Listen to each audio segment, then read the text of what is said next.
This video is sponsored by Squarespace. Whether you need a domain, website, or online store, make it with Squarespace.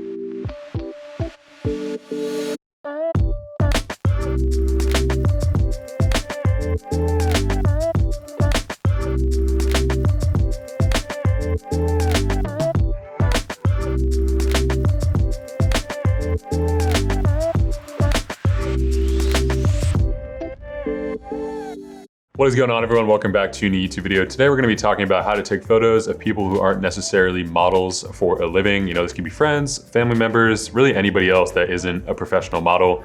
Obviously in LA, I have the luxury of working with a lot of really talented models, but at the same time, I do take a lot of photos of people who, don't model professionally. It's not what they do on a day-to-day basis. And this video is going to be for pretty much anybody out there who's looking to take photos of, friends, family members, just basically anyone in that category. I'm going to teach you guys how to pose, how to, kind of make your subject feel comfortable, things you can do before you actually take the first photo. And then we're going to compile all that into like a nice, thoughtful list for you guys. So you guys can go out there and take photos of people as well, feeling confident and ready to go. So let's not waste any more time. We're gonna be taking photos of one of my really good friends, Zach. I'm super excited. Should be a nice, fun evening taking photos at sunset. Let's get into the video.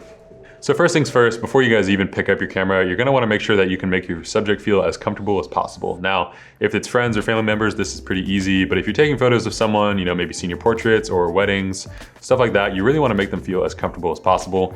I always recommend getting a coffee beforehand or maybe carpooling to the shoot together. I've always found this is really helpful for me to kind of break the ice and talk about, just normal things until you actually get to the location and you start shooting.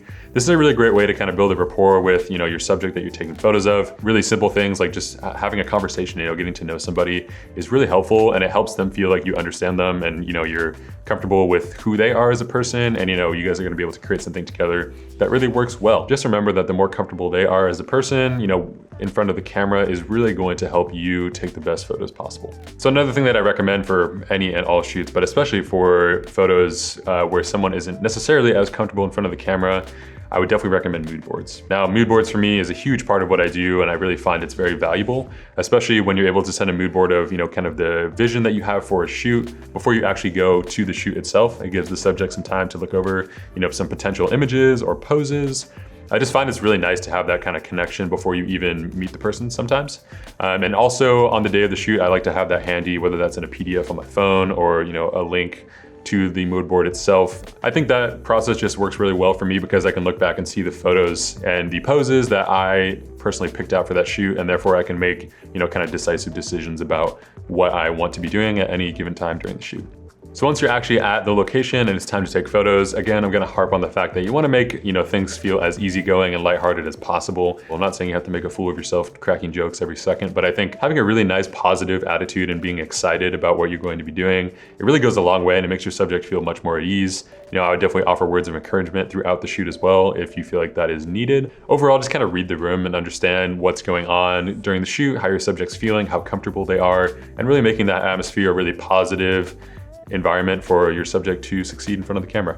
So once you're going to start directing your subject, you want to make them feel really comfortable. I don't really necessarily like to just pose people, have them just sit still and don't move. I don't really find that works very well, and it makes them feel kind of tense. A lot of people, they like to lean, or they like to stand a certain way that's comfortable to them. So I always encourage that. You can make recommendations, obviously, but at the end of the day, it's really up to them for the most part, especially if they're the client. But I always find stuff like telling your subject to feel a certain emotion, maybe feel happy or, feel the sunshine on their face, ask them to express, how they're feeling in that moment, talk about what they did for the day. Stuff like that really kind of breaks the ice, and it allows for much more candid moments. I also find that recommending they do some sort of kind of back and forth motion, something kind of repetitive, works really well. Maybe they're walking around a corner, maybe they're leaning up against a wall. If it's a girl, maybe she's playing with her hair. Stuff like that works really well because it not only gives you, different poses and ideas and angles for your shots, but it makes the subject feel like they're actually doing something rather than just standing still. Another thing that I would definitely recommend is starting with full body shots. These are great to get out of the way, and then you work towards more candid posed shots. Full body shots are usually just nice and easy to get out of the way, usually a bit farther away, which is nice too, physically. If you're right in your subject's face with a big old camera and they've never really experienced that before, that might start to make them feel a little bit more uncomfortable. So it's good to just start kind of farther away and then work yourself towards the subject. You know, maybe you're switching lenses, maybe you're shooting a little bit more wide once you get closer to the subject, and then maybe you end with headshots and really kind of close-up shots with a telephoto lens. So a lot of that is up to you and kind of how you want to go about your shoot, but the way that I do it is I usually start kind of wide and then I work my way in on each individual pose and location. So as I said, the posed images are usually one of the hardest parts for the subject to feel like they're doing right. So that's kind of why I like to mix in moments of laughter, joy, emotions, movement. This really helps kind of like ease the vibe, and you're almost always gonna get better photos every single time. If you can kind of break up the posed shots and really kind of start with posing maybe, but then you work your way into some more movement and emotion filled shots. And then you kind of go back to posing. You know, it's completely up to you how you want to go about it. That's how I've always found works the best for me. And it makes your subject feel a lot more at ease. So another thing that's really important is eye contact. I've found this to be, you know, kind of a good thing and a bad thing for a lot of people. Some people don't really like making eye contact with the camera because it's a very confrontational angle.